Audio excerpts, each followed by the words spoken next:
All right, Dulé Hill became a household name from his breakout role as Charlie Young on The West Wing, and then he cemented his star status with shows like Psych. Okay, now he's starring in a documentary series. It's called The Expressway that explores the power of the arts.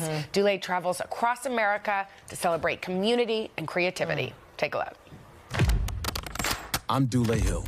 As a lifelong dancer, actor, and singer, the arts are what drive me.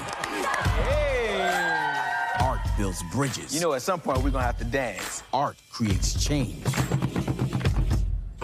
Art is powerful.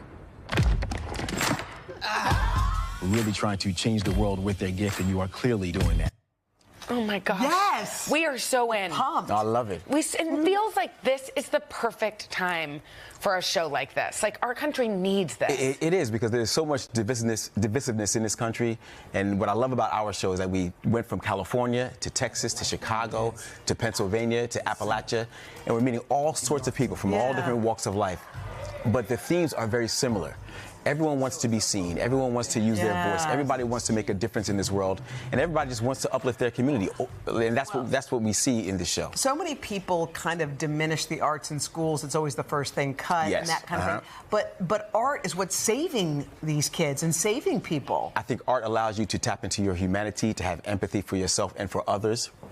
And oftentimes art is it's the intangible thing that you can't really quantify. Yes. But the ripple effect that it has is dynamic and it's powerful. Well, it's like when a kid can feel themselves expanding through whatever medium, they're told, like, you're enough. You're enough. You're enough. Exactly how you are. And you know, it's funny because, like, on our show, we go, you know, in Los Angeles, I met a deaf dancer in Shaheem Sanchez. Those two things don't really go together. And he's like, yes, they do. I met down in Texas, I met John Bramlett, who's a blind painter. Amazing. He's like, yes, I can make these beautiful pictures, even though I can't see. Can't see. It's the overcoming power of the spirit that is so beautiful. I got to talk about Appalachia, because that's the episode that's coming up. And, you know, Doug Nazelrode is a world-renowned luthier, and he is in Appalachia teaching recovering addicts how to make stringed instruments. And then those stringed instruments are being used to play the music of the region. Oh, God, how beautiful. And when people realize that I can take this thing, these broken pieces of wood, and make it into something beautiful, it reflects back on them to realize that they can make themselves beautiful. It's really, really touching. Well, what's clear about this, about you, is that there's no way you could not be doing this. Like, art is in you. It always has been since that video of you when you were just a little kid. I love that video. Were you always like that? Did you have no choice because yourself was telling you, like, this is my path?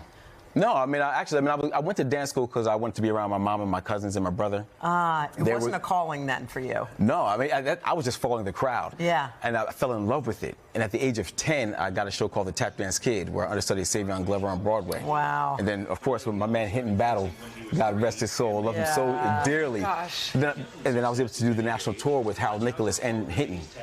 When I realized, though, seeing people who looked like me, who could act, who could sing, who could dance, then I realized it was a possibility. So that's when you fell in love. Yes. And that's when I fell in love with the journey. Okay, so you have a young son. You have two kids, but one is a young son. Has he fallen in love with any art yet? Any Well, you know, he really is an artist as a whole. I mean, that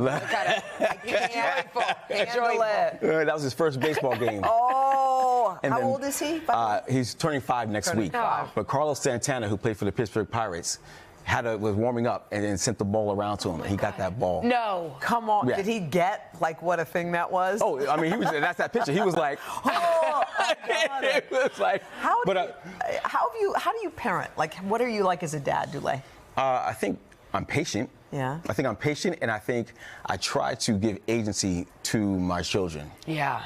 I try to lean in and listen. Yeah. I think oftentimes we try to tell people who this is what you're going to do, right? I'll never forget one of my mentors. He's passed away, Dr. Ibrahim Abdul Malik. When we first had Levi, you know, we had breakfast with him, and he said, "Oh, he's a baby. He doesn't know anything."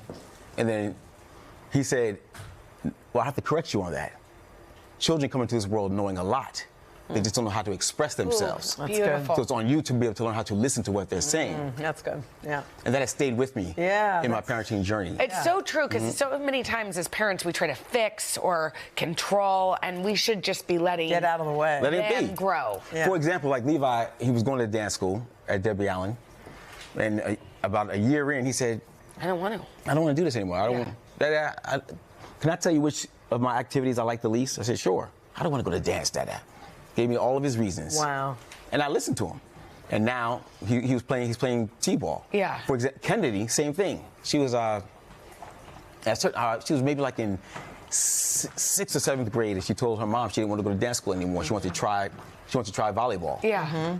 And she tried volleyball, and then now she's playing in Big Ten at Northwestern Wow. under a That is- scholarship. how So it's like, amazing is that? You have to lean in. and Right. Yeah, and not try to think that you're letting them complete some dream or your Right. story. It's not about your journey is your journey. Yeah. You know, Congratulations, by the way, on your anniversary with your bride, whom we love. Well, she She loves was you on our all. show and we adored Jasmine her. was here, and tell us about your relationship. I just spoke to her and she was like, "Oh, tell them I said hello. I love them. I love them." So Jasmine says hello to you. We both. love her, too. Yeah.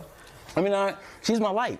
You know, she's my light. She allows me to believe again in love and in unity. You know, so I mean, from the time we came together, we started as friends. That was You the were in base the of it. friend zone. You were locked out for a while. Well, she tried to keep me in the friend zone, and I had to like bob and weave a little bit, you know.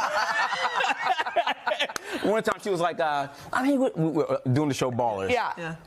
We were down in Miami at Art Basel on a boat. It was a dance party. Yeah. And we're all there. She's like, I'm here with all my brothers. And I just leaned in and said, I'm not your brother. And she danced away.